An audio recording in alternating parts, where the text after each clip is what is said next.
நீரைப் பற்றிய சுவாரஸ்யமான தகவல்கள்.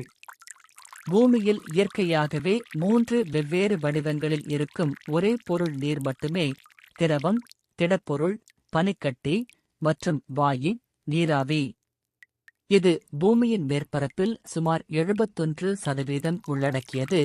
அதனால்தான் நமது பூமி பெரும்பாலும் நீல கிரகம் என்று அழைக்கப்படுகிறது. நீர் ஈர்ப்பு விசையை மீறும். இது ஒட்டும் தன்மை கொண்டிருப்பதால் அது ஒரு பெரிய மரத்தின் வேர்களிலிருந்து அதன் மிக உயர்ந்த இலைகள் வரை மேல்நோக்கி பயணிக்க முடியும்.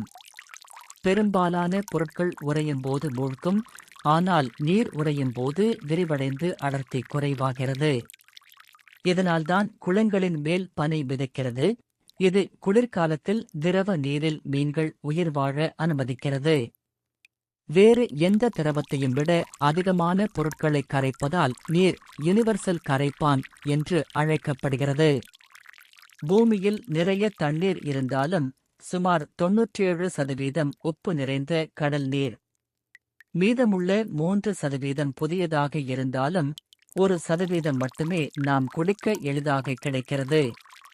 உலகின் பெரும்பாலான புதிய நீர் உண்மையில் பனிப்பாறைகள் மற்றும் பனிக்கட்டிகளில் சிக்கியுள்ளது. நன்றி, வணக்கம்.